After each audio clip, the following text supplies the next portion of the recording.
Yo soy Yuri Weiss y en esta oportunidad les presento el curso de protección integral de niños, niñas y adolescentes. Esta es una manera de profundizar en los derechos humanos de esta población y desde aquí, desde la cátedra, brindamos esta oportunidad para el curso completo de la doctrina de protección integral a niños, niñas y adolescentes.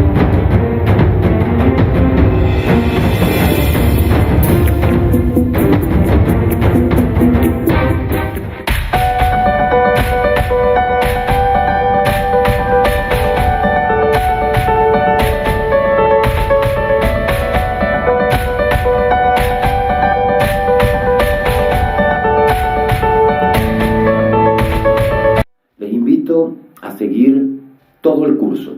que contará por lo menos con 10 grandes temas. Y estos temas van desde la introducción general de los derechos humanos, pasando por los principales acontecimientos y movimientos, teoría acerca de los derechos humanos, para ahondar luego de forma detallada y con mayor énfasis en todos los componentes de la doctrina de protección integral a la niñez y a la adolescencia. Un tema en el que, por cierto, hay muy poca producción en YouTube. Los temas están desarrollados de forma que sirven de utilidad a todos los países del mundo, porque desde aquí, desde la cátedra, le hemos dado una orientación en la que hacemos énfasis en la universalidad de los derechos humanos por un lado y en la universalidad de los derechos de los niños por el otro, profundizando, como se ha dicho, en elementos característicos de la doctrina de protección integral, como son los principios, los derechos, las garantías, los sistemas de protección, las medidas de protección, en algunos lugares asumidas por consejos de protección, en otros lugares asumidas por juntas de protección, pero al final los vamos a ver de manera universal. Y asimismo vamos a ver también los sistemas penales de garantía a los adolescentes y las adolescentes que se encuentran incursos o de los que se presume han cometido un delito, a los que se llama adolescentes en conflicto con la ley penal. Así pues, que son 10 grandes temas que se componen de distintos capítulos cada tema, y yo iré haciéndoles entrega periódica en la medida en que se vayan desarrollando, debidamente identificados, por supuesto, para que ustedes puedan seguir el curso de manera sucesiva, de manera periódica. Si te interesa todo el curso, suscríbete al canal de la cátedra, aquí en la campanita, dale un buen me gusta, haz el curso completo y siempre escribe todos tus comentarios, observaciones, dudas y sugerencias. En la medida de lo posible, yo las iré respondiendo. Como se darán cuenta, estos primeros temas y capítulos, y de antemano pido disculpas, están grabados con algunos importantes detalles, tanto de audio como de video, porque son capítulos que corresponden a grabaciones hechas hace alrededor de 4 o 5 años. Sin embargo, espero que esto no incomode tanto y que pueda seguir todo el curso de manera regular. Sin más que hablar, comenzamos con el curso de la doctrina de protección integral a niños, niñas y adolescentes. Comenzamos con el tema 1, que está dirigido a los conocimientos generales sobre derechos humanos y derechos de niños, niñas y adolescentes, pero fundamentalmente a brindar información y conocimientos introductorios sobre la doctrina universal de derechos humanos, siempre de alguna manera tratando de vincular con la doctrina particular de protección integral a niños, niñas y adolescentes. Aquí el contenido, como ustedes ven en las láminas, el contenido es un contenido básico. Primero se trata de conocimientos generales sobre derechos humanos, donde vamos, además de hacer un poquito de historia rápida, vamos fundamentalmente a tratar el problema de la conceptualización de los derechos humanos. Después de eso vamos a ver los principios y los caracteres de los derechos humanos y finalmente algunos conocimientos introductorios de carácter general sobre derechos de los niños.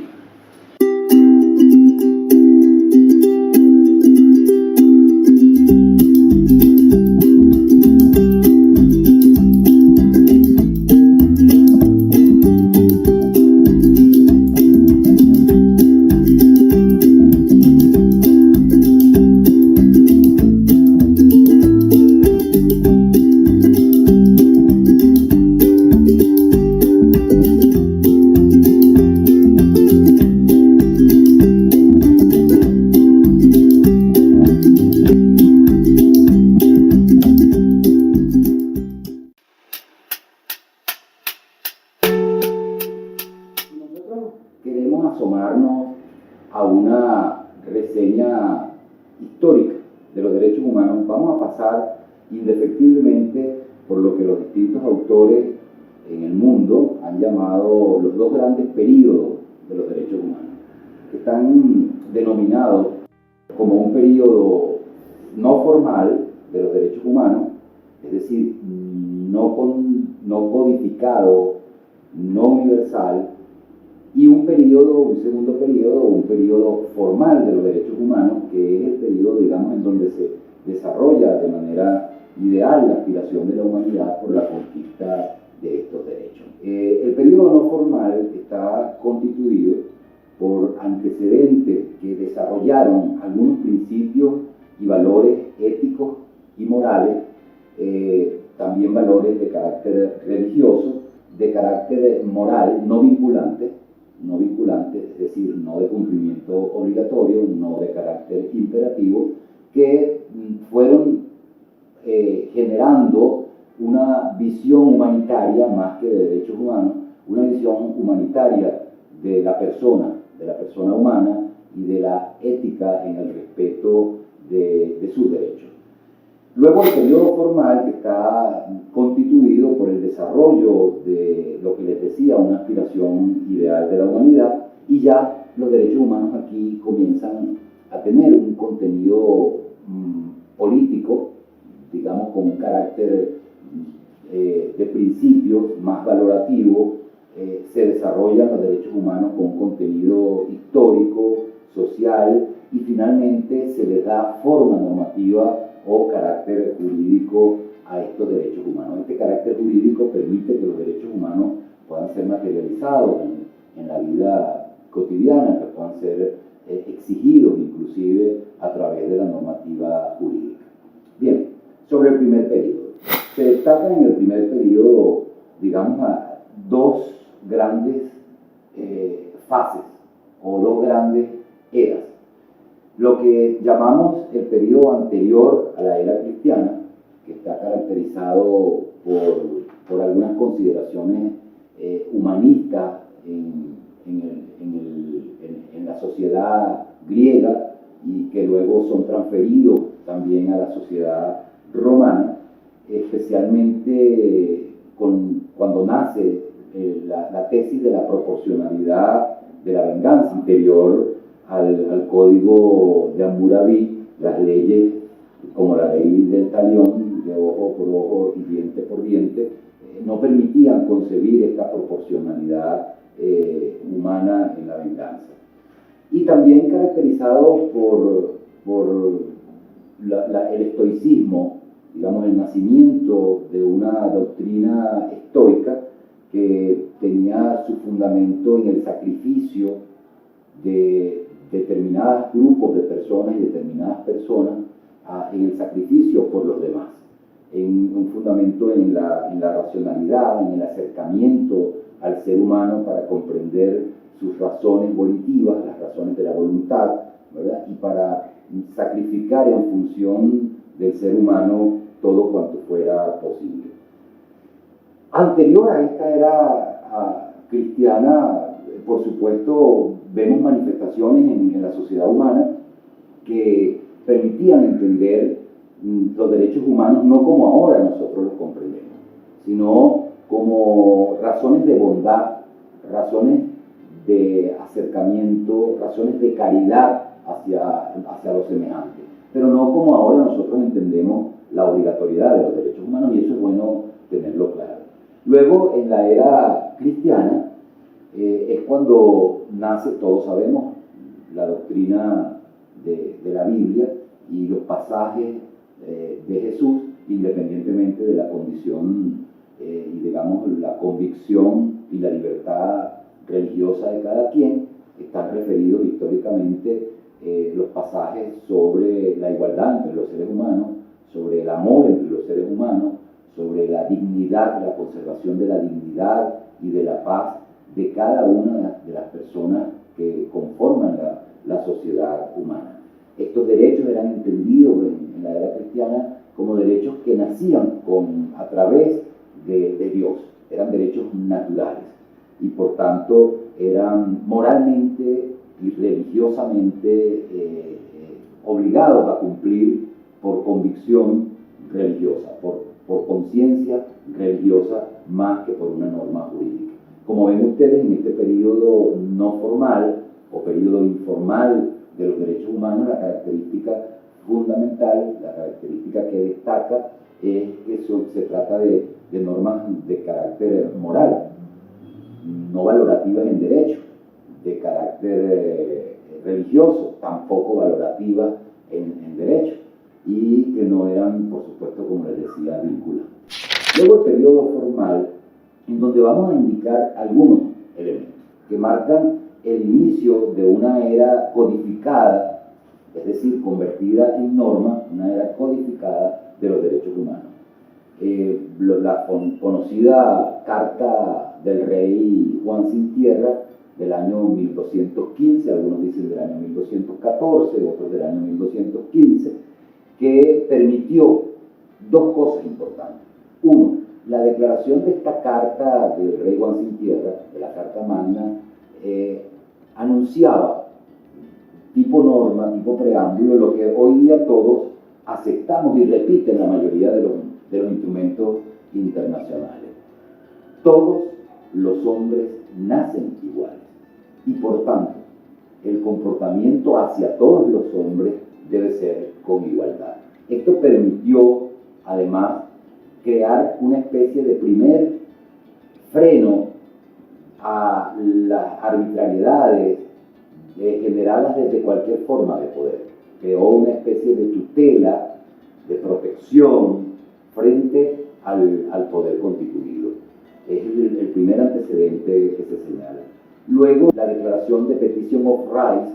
del Parlamento inglés, producida en el año 1628, que permitía que los ciudadanos y las ciudadanas pudieran realizar, reclamar, exigir, peticionar el cumplimiento de un derecho, y especialmente cuando este derecho estaba vinculado a la libertad de las personas, o cuando de alguna manera se había generado arbitrariedad o violencia contra las personas. Luego, el habeas corpus contra las detenciones arbitrarias, que también tiene su base en el Petition of Rights del Parlamento inglés, y como todos sabemos, el habeas corpus permitía exigir la libertad de una persona determinada cuando había sido privada ilegítimamente de este derecho. Y el Bill of Rights del año 1689. En el derecho interno, nosotros tenemos que destacar en el periodo formal dos visiones de los derechos humanos. Y esto es muy importante tenerlo en cuenta porque forma parte del proceso histórico en que se desenvuelve con posterioridad incluso la fundación de la Organización de Naciones Unidas en el año 1945, pero anterior al año 1945, a la formación de lo que hoy conocemos como la Organización de Naciones Unidas, hay unos antecedentes marcados muy importantes. Por eso señalamos dos visiones, digamos, dos formas de concebir los derechos humanos. Una primera forma, que es la del liberalismo, o lo que se ha dado a entender la doctrina liberal de los derechos individuales sobre los derechos humanos. Y allí hay cuatro grandes movimientos o periodos o subperiodos históricos marcados documentalmente. Primero, las teorías de Montesquieu y Juan Jacobo Rousseau, que permitieron desarrollar por la teoría del liberalismo occidental y democrático en la división de los poderes y por supuesto en la exigibilidad de derechos de acuerdo a la rama del poder público de que se trate. Luego la Declaración de Virginia en Estados Unidos del 12 de junio del año 1776, que proclama los derechos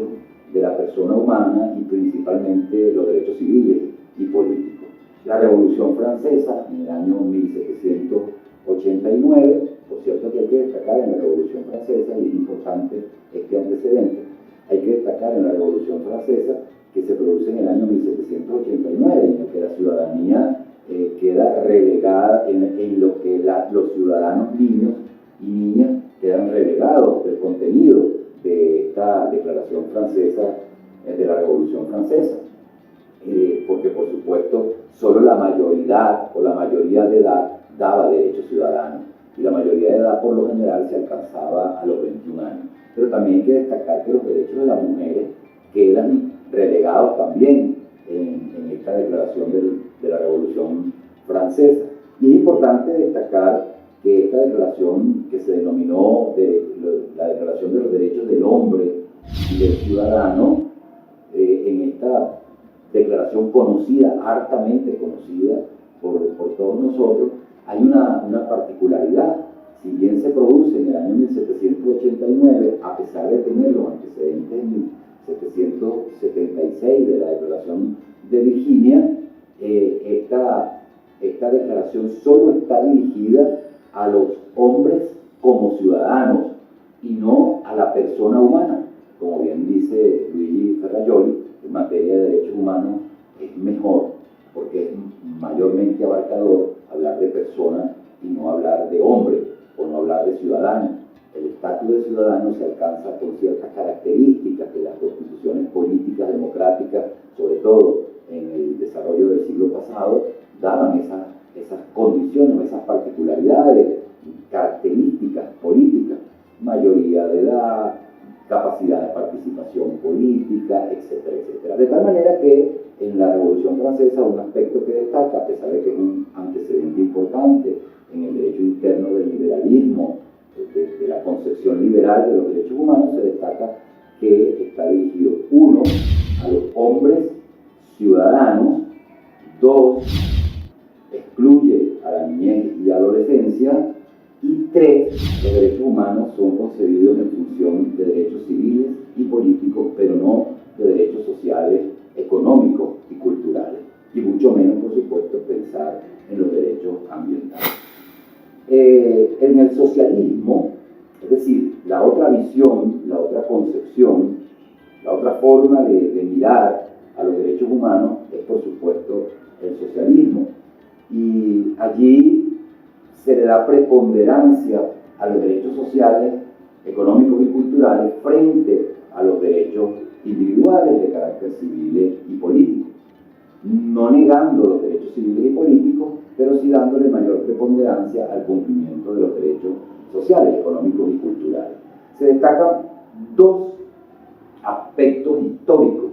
en esta concepción socialista de los derechos humanos. Uno primero, que se trata de la Revolución Mexicana del año 1917. En la Revolución Mexicana del 17, sin duda alguna, que se relacionan con mayor énfasis las normas que tienen que ver con los derechos humanos de carácter social, económico y cultural, de las normas que tienen que ver con los derechos humanos de carácter civil y político.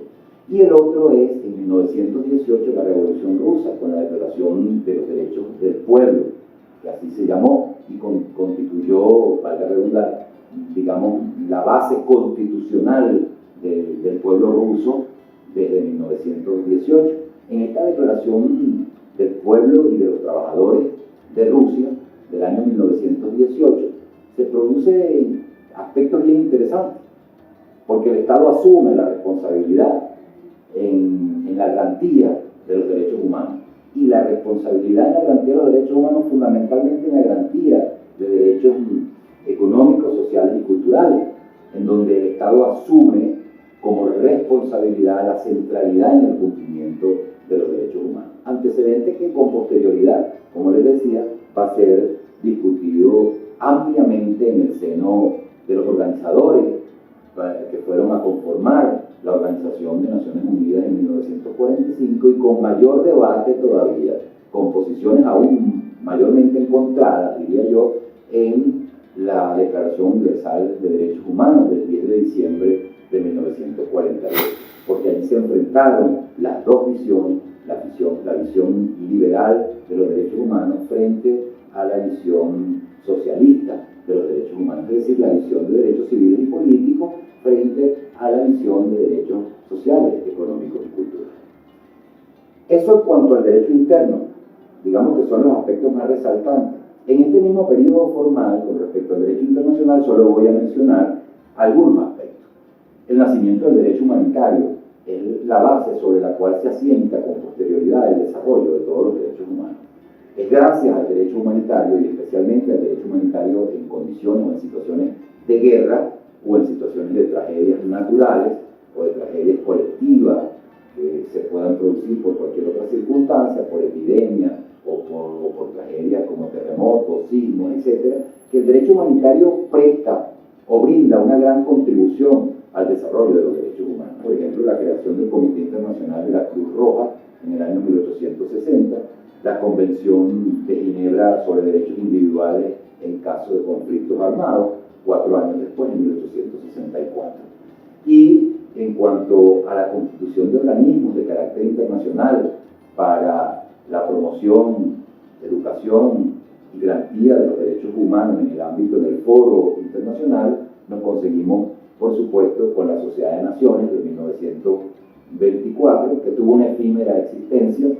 y fue creada justamente después de finalizada la Primera Guerra Mundial. Por supuesto, la Organización de Naciones Unidas y los sistemas que nosotros vamos a llamar sistemas regionales de derechos humanos. Los sistemas regionales son aquellos que se desprenden de la propia Carta de Naciones Unidas, en donde a nivel de los distintos continentes se crean sistemas de promoción y de protección de derechos humanos en esos continentes. Para nuestro caso, tenemos la Organización de Estados Americanos, que conforma el sistema interamericano conjuntamente con la Comisión Interamericana de Derechos Humanos y la Corte Interamericana de Derechos Humanos, que conforman el sistema para nuestro continente, el continente americano.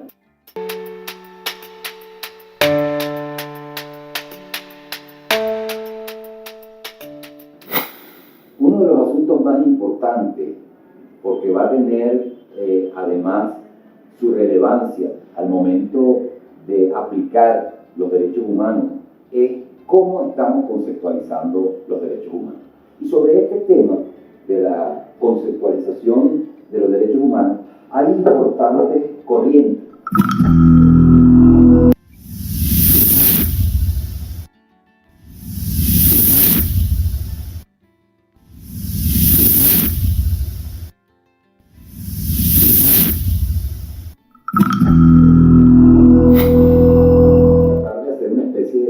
De acercamiento a las corrientes más importantes a través de los distintos conceptos que se han elaborado y tratar de crear una ruptura, por lo menos una ruptura epistemológica que nos va a ayudar después a una ruptura práctica e histórica de los derechos humanos. Algunos han denominado, como ustedes ven en las láminas, a los derechos humanos los han denominado derechos constitucionales. En este criterio de derechos constitucionales están ceñidos solamente al derecho constitucional positivo o vigente en un país determinado. Y de plano, en mi opinión, esta denominación de derechos constitucionales no es una denominación apropiada. Otros han dado en denominarlos garantías constitucionales. Otros como derechos públicos subjetivos. Otros como libertades públicas.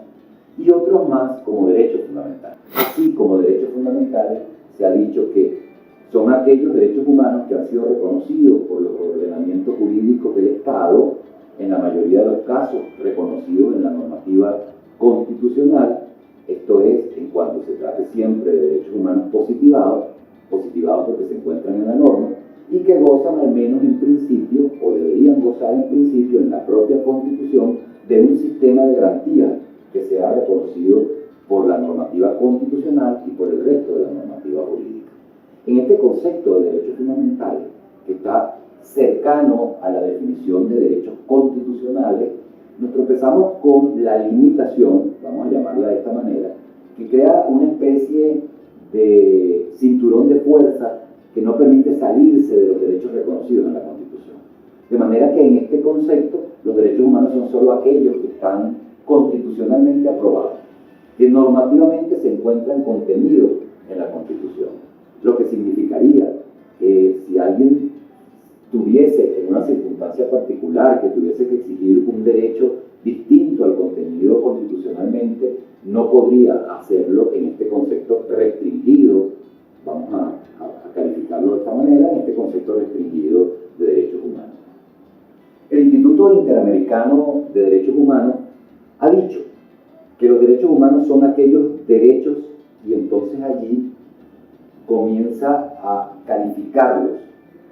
Dice, son aquellos derechos civiles y políticos,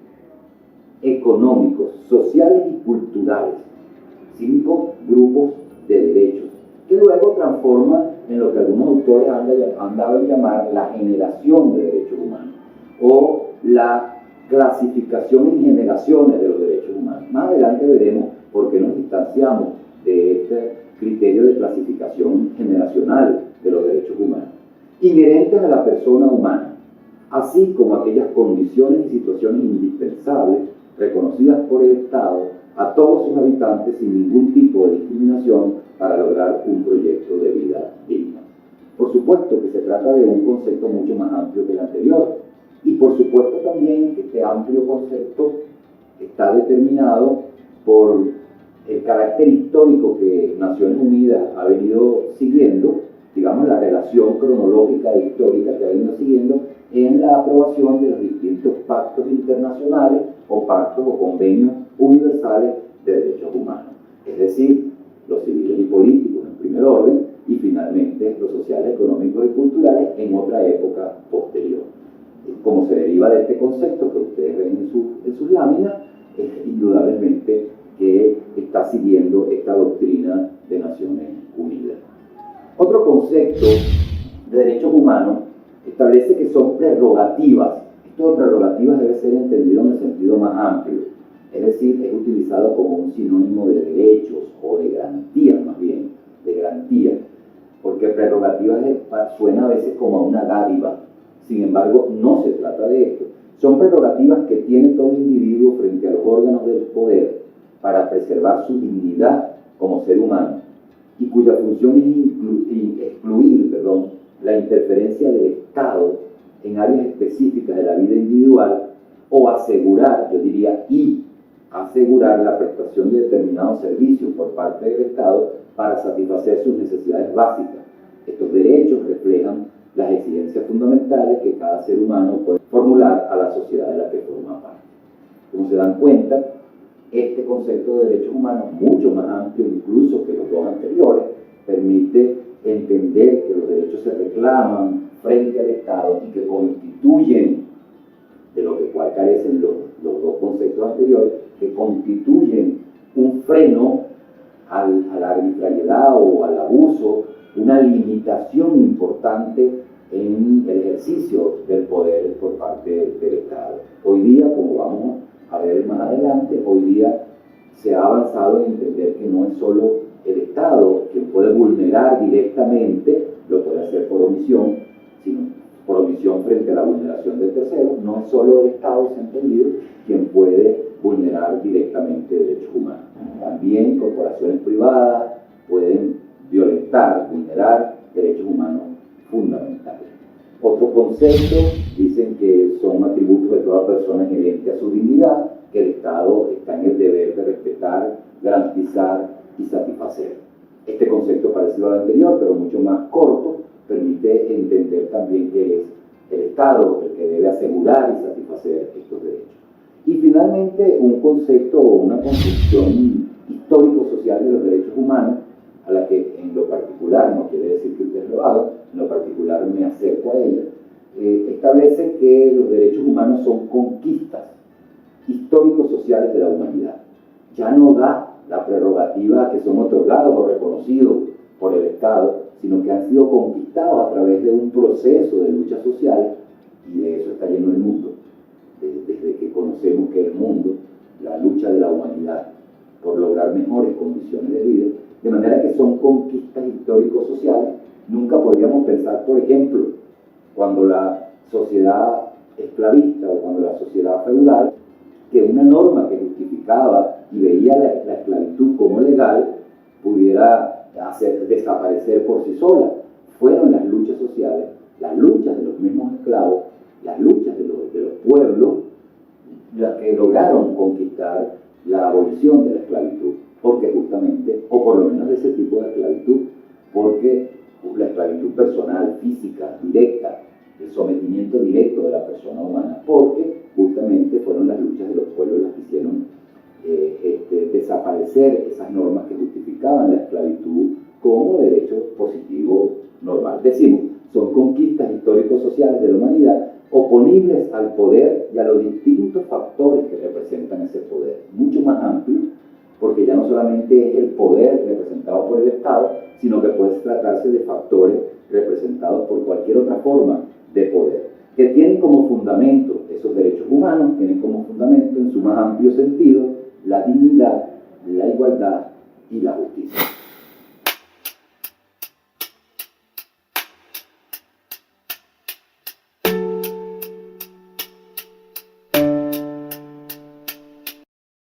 Para poder entender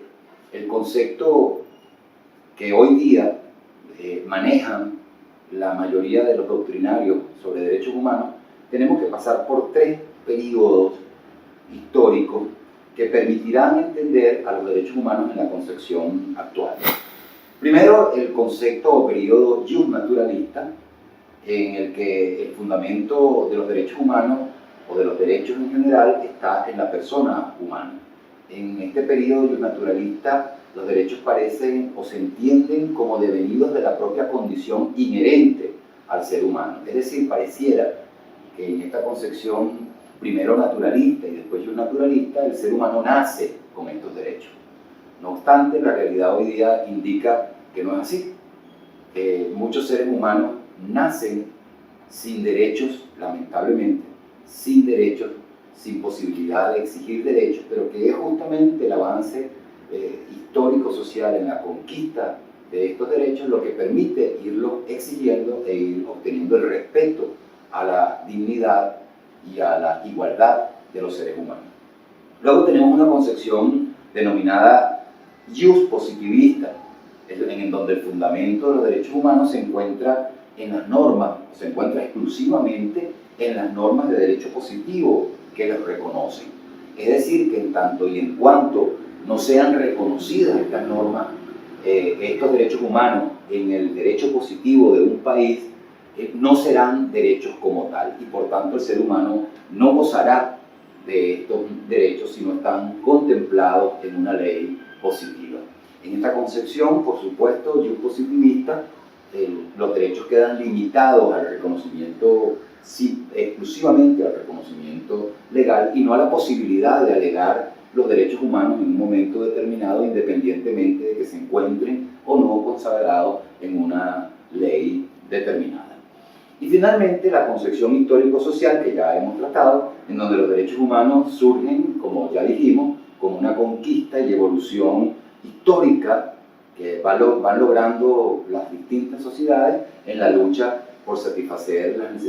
necesidades humanas concretas, es decir, en los distintos periodos históricos, cómo las personas se van organizando, las comunidades, los pueblos se van organizando para conquistar mejores estadios de vida, que reconozcan y respeten la vida, la nutrición, la salud, la educación, la familia, la libre circulación, la libertad de pensamiento, de culto, de religión, la posibilidad de expresarse de viva voz o por cualquier medio de comunicación social. En este sentido, el avance ha sido en los últimos 100 años un avance muy rápido en el reconocimiento universal de derechos humanos y sobre todo en, digamos, este periodo de oro que ha vivido la humanidad a partir de los años 50 del siglo pasado, en donde ha sido sistemático el reconocimiento de derechos no solo positivados, sino que, por ejemplo, como las Naciones Unidas se han expresado respecto al derecho a la información tecnológica, al acceso a la información tecnológica. En el año 2004, Naciones Unidas ha declarado que el acceso a la tecnología y el acceso a la información tecnológica es un derecho humano fundamental. Cuando 30 años antes, 40 años antes, podíamos nosotros pensar que esto podría ser declarado como un derecho humano fundamental. Es pues la exigencia permanente de las sociedades para cubrir las necesidades más sentidas, las necesidades más concretas, lo que hace que los derechos humanos vayan reconociéndose como tales.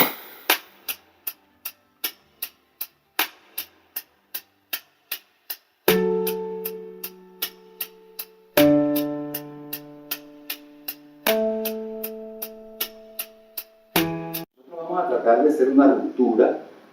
epistemológica posterior con esta visión que desintegra el concepto de derechos humanos y lo parcela, lo compartimenta, lo departamenta en distintas nociones. En esta visión desintegradora que se describe en el concepto que ya tratamos del Instituto Interamericano de Derechos Humanos, por ejemplo, los derechos humanos son entendidos en distintas y diversas generaciones, lo que se ha dado en llamar generaciones. Una primera generación es la que produjo los derechos civiles y políticos. Estamos hablando de finales del siglo XIX, mediados del siglo XX, en el reconocimiento primario de estos derechos civiles y políticos. Una segunda generación, que es la generación de derechos sociales, económicos y culturales, y una tercera generación de derechos, esta segunda generación que se comienza a reconocer a partir de los años 60 en adelante, a pesar de la discusión que en 1948 hubo con la Declaración Universal de Derechos Humanos, entre los derechos sociales, económicos y culturales y los derechos civiles y políticos, y en donde sin duda triunfó la visión de la primera generación de derechos, quedando la Declaración Universal de Derechos Humanos como un documento que desarrolla suficientemente los derechos civiles y políticos, y sin embargo, con respecto a los derechos sociales, económicos y culturales, apenas se pronuncia diciendo que los estados, en la medida de sus posibilidades, en la medida de sus condiciones, irán desarrollando esos derechos sociales, económicos y culturales. Y una tercera generación, que es la generación más próxima de derechos humanos, en donde se reconocen mundialmente los derechos ambientales y los derechos a la autodeterminación de los pueblos. Aunque ciertamente ya habían pronunciamientos anteriores sobre estos derechos de forma muy general, a finales, en las últimas 2-3 décadas del siglo pasado, se vienen pronunciando los distintos instrumentos internacionales, el foro internacional, el derecho internacional, viene pronunciándose, y la política internacional también, sobre la importancia de los derechos ambientales y la importancia del respeto a la autodeterminación de los pueblos. En esta visión hay una fragmentación de los derechos, fragmentación que se da tanto cronológicamente como en la visión que se tiene de la importancia o relevancia que cada uno de estos grupos de derechos tiene. Por ejemplo, esa fragmentación de derechos humanos nace, como ya les he explicado, en la Declaración de Derechos Humanos, y se expresa en la compartimentación, si esta palabra se permite, que se hizo en el caso del Sistema Interamericano de Derechos Humanos con dos grandes pactos. Por un lado, inicialmente, el pacto que desarrolla los artículos generales de la Declaración de Derechos Humanos, que desarrolla los derechos civiles y políticos, conocido como Pacto de Derechos Civiles y Políticos. Y por otro lado, ya con posterioridad, el Pacto de Derechos Sociales, Económicos y Culturales. Estas generaciones tienen su origen, de alguna manera, en el siglo XX. Ya a partir del año 45, sin tomar en cuenta la progresividad de las luchas de los pueblos, por ejemplo, contra el colonialismo, por la plena independencia, por la igualdad de todas las naciones en el mundo, no se incluyen estos derechos de manera precisa ni se desarrollan. Pero sin embargo, a finales del siglo pasado sí comienzan a desarrollarse.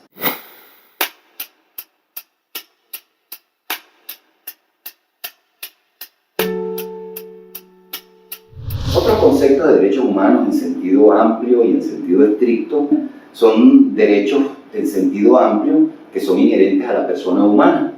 y que se derivan de la dignidad de los seres humanos, resultando fundamentales en un determinado estadio de evolución de la humanidad, por lo que estos derechos reclaman una protección jurídica. Esa es una noción genérica. El doctor Pedro Niken, por ejemplo, hace parte de esta noción bastante amplia de los derechos humanos. Y en sentido estricto, los derechos humanos son esos mismos derechos que son reconocidos y se derivan de la dignidad humana, pero solo en la medida en que ese grupo de derechos, en sentido estricto, son reconocidos y consagrados en las leyes positivas vigentes.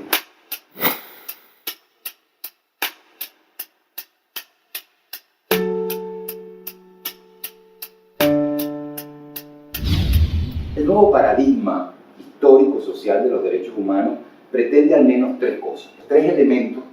que, digamos, dan cuenta de esta nueva visión, este nuevo paradigma de aceptación casi universal ahora, histórico-social de los derechos humanos. Los derechos humanos en principio no son solo un conjunto de normas, sino que son ciertamente un conjunto de normas, pero que han ido conquistándose a través de la historia. Entonces se incorpora el elemento histórico a ese conjunto de normas. No han nacido por obra y gracia del Espíritu Santo, no han nacido por obra y gracia de un Dios divino, no han nacido porque un ser humano nace y arrastra consigo esos derechos desde que nace, sino que han ido conquistándose a través de la historia. Y este es el nuevo elemento que se incorpora de manera específica a ese conjunto de normas con que antes era entendido simplemente los derechos humanos. En segundo lugar, son procesos históricos mediante los cuales el ser humano, los hombres, las mujeres, los niños, los adolescentes, luchan por alcanzar condiciones que les permitan vivir sus vidas con dignidad. Se incorpora entonces el elemento de la lucha del ser humano por alcanzar mejores estadios de vida, por condiciones mejores, por lograr una sociedad más justa. Y en tercer lugar, que estos procesos históricos en los que hombres y mujeres luchan por la dignidad y luchan por mejores estadios de vida han ocurrido en contextos y realidades específicas en las que han existido condiciones que se han convertido indudablemente en obstáculos para acceder a la plena realización humana. El ser humano frente a esos obstáculos ha decidido vencerlos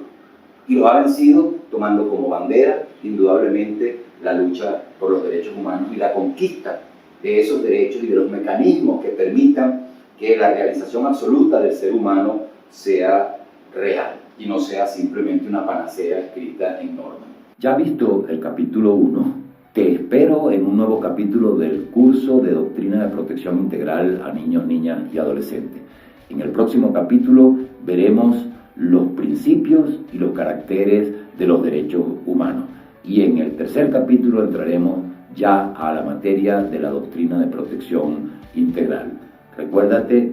de darle un me gusta y suscribirte aquí en el canal de la cátedra de Yuri Wise. Hasta la próxima.